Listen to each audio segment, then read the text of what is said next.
हरियाली हेरिटेज में आज मैं आप सभी का स्वागत करती हूँ। मैं आज आपको बता रही हूँ कि बारिश का सीज़न ख़त्म हो गया है, तो हमें अपने गार्डन में अक्टूबर के महीने में कुछ ज़रूरी अपने गार्डन को सुंदर बनाने के लिए बहुत ही ज़रूरी कुछ काम करने पड़ते हैं। तो वो काम कौन से हैं मैं बताती हूँ। सबसे पहले हमें अपने गार्डन की सफाई करनी है। अपने गमलों में जिन पौधों की हमें लग रहा है कि प्रूनिंग करनी है तो उनकी प्रूनिंग कीजिए आप, और पौधों की जो पीली पत्तियां हैं उनको हटाइए। जिस तरह ये जैसे मेरे गुड़हल में है, ये देखिए आप, पीली हो रही हैं कुछ पत्तियां, तो मैं उनको हटाऊंगी पीली पत्तियों को। इससे क्या है कि पीली पत्तियां हट जाएंगी, नई पत्तियां आ जाएंगी और नई ग्रोथ भी होगी। तो इस तरह से हमें अपने गार्डन की सबसे पहले साफ़ सफाई करनी है। फिर उसके बाद अपने सारे गमलों की पत्तियां, पीली पेड़ पौधों की जो है उन्हें आप हटाइए और कटिंग कीजिए। उसके बाद फिर आप अपने सारे गमलों की गुड़ाई कीजिए क्योंकि सर्दियों के मौसम में हमें अपने कई नए पौधे भी और नई वैरायटियां जो सीजनेबल फूल होते हैं, जैसे गेंदा है, डहेलिया है, पिटोनिया है, कॉस्मस है, ये सीजनेबल फूल हैं। इन्हें भी अगर हम लगाएंगे तो उसके लिए भी हमें अपनी गमलों के लिए मिट्टी तैयार करके सफाई से उनको रोपण करना होगा। तो ये सब सीजनेबल फूल हैं। इन्हें अक्टूबर के महीने में आप इनकी पौध लगाइए, तो ये हमें पूरी सर्दियों में इन पौधों से अच्छे फूल अब उनको भर भर के मिलेंगे। बहुत ही ज़्यादा सर्दियों में हमारे गार्डन की सुंदरता में ये पौधे चार चांद लगाएंगे। उनकी पौध लगाइए आप। और जो अपने परमानेंट प्लांट लगे हुए हैं, जैसे ये मेरा है, गुड़हल है, मोगरा है और भी गुलाब वगैरह हैं, तो इन सब की प्रूनिंग कीजिए, कटिंग कीजिए और इनकी पीली पत्तियां हटा के सफाई कीजिए। फिर गमले की गुड़ाई कीजिए। गुड़ाई करने के बाद आप सभी गमलों में अक्टूबर के महीने में खाद दे दीजिए, क्योंकि खाद देने के लिए यही महीना सबसे बेस्ट है। इसके बाद फिर हमें खाद देने की ज़रूरत नहीं पड़ेगी प्लांटों में। तो ये हमारे परमानेंट प्लांट हैं, इनमें बहुत ही फूल आएंगे, गुड़हल में भी। और ये जो भी अपने गार्डन में सारे प्लांट लगे हुए हैं, चंपा वगैरह मेरे यहाँ लगे हैं, जैसे चंपा लगा है, ये लगा है, तो सारे गमलों में गुड़ाई कीजिए आप। और गुड़ाई के बाद मैं एक ऑर्गेनिक खाद बता रही हूँ जो आप अपने गमलों में दे सकते हैं। उसको खाद को आप अपने गमलों में दीजिए। और खाद का इस खाद का प्रयोग हम अपने सभी तरह के पौधों में कर सकते हैं, चाहे वेजिटेबल वाले हों चाहे फ्लावर वाले हों। ये खाद बहुत ही अच्छी खाद है, क्योंकि जब पौध छोटी होती है तब आप खाद दीजिए। उसके बाद जब बड्स बनने लगते हैं पौधों में तो फिर हमें कोई खाद नहीं देनी चाहिए, फिर वो फ्लावरिंग का टाइम होता है। अब जैसे ये मेरा प्लांट लग रहे हैं, जैसे आप देख रहे हैं गार्डन में, तो मैं इन सब गमलों की गुड़ाई करने के बाद इनमें खाद दूंगी, तो इन सब में मेरे बहुत फूल आएंगे, आप देखिए। तो इसके मैं आपको एक खाद बता रही हूँ। खाद जो मैंने तैयार की है, ये देखिए आप, ये चाय पत्ती की खाद है। इसको हम हर किसी तरह के प्लांट में दे सकते हैं। और इसमें मैंने ये केले के छिक्कल जो हैं वो निकलते हैं, तो उनको सुखा के मैं रखती हूँ, उनके छोटे छोटे पीसेस करके इसमें मिलाए हुए हैं। तो ये एक बहुत ही अच्छी खाद है। चाय एक इतनी घरेलू खाद है कि इसमें चाय की पत्ती में क्या है, नाइट्रोजन, फास्फोरस, पोटेशियम, ये सभी पाए जाते हैं। तो चाय की पत्ती की खाद हमारे पौधों के लिए लाभकारी होती है। इससे हमारे पौधों को नाइट्रोजन, फास्फोरस, पोटेशियम, तीनों चीज़ों की ये हमारे पौधों को जो है न्यूट्रिशन और आवश्यकता जो होती है उनको पूरा करती है। तो चाय की पत्ती की खाद सबसे बेस्ट खाद होती है। और ये खाद बहुत ही पौधों में डाल दिए आप महीने में एक बार, तो बहुत ही फायदेमंद होती है।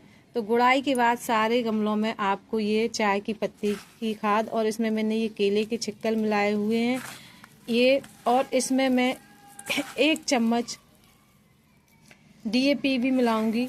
तो उसको भी आप इसी में मिक्स करके मैं मिक्स करूंगी और इसी में मिक्स करके सारे गमलों में मिलाऊंगी।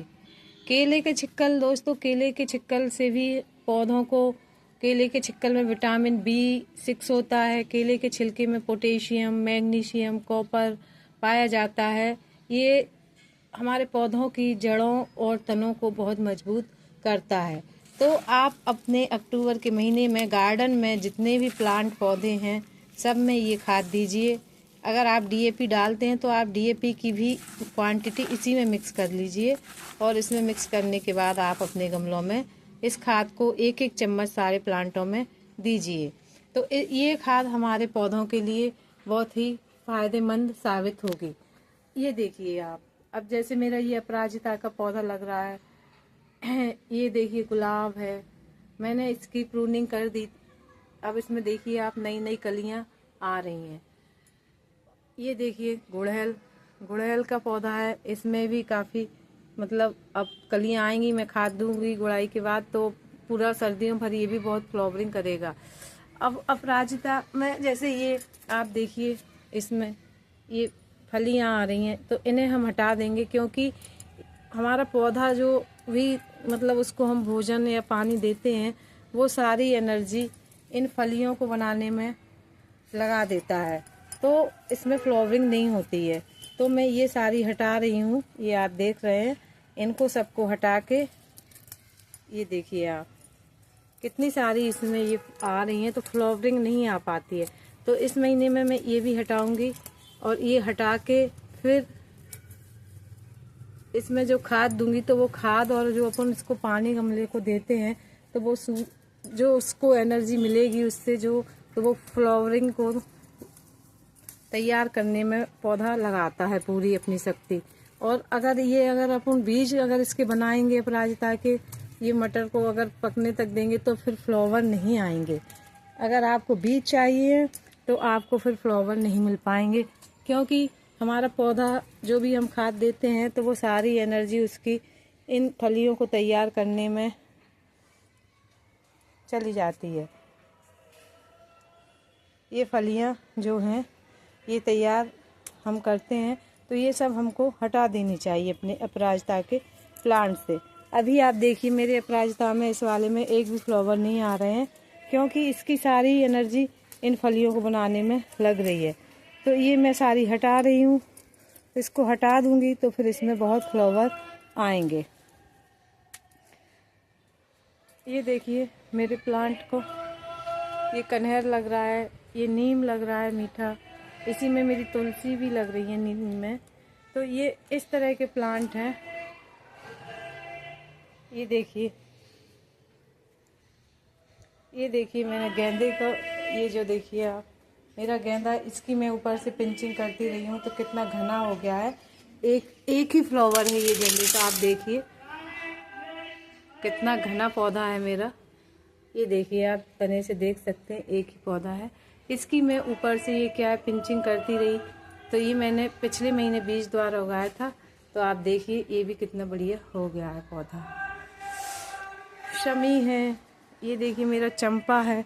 मैं ये जो सारे गमले हैं इनमें मैंने जो आपको खाद बताई है वही देती हूँ। ये देखिए आप,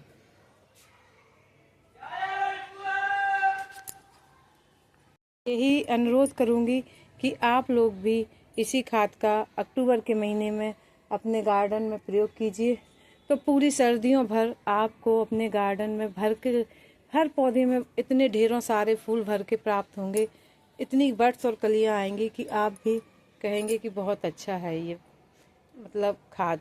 तो आप इस खाद का प्रयोग मेरे हिसाब से ज़रूर कीजिए।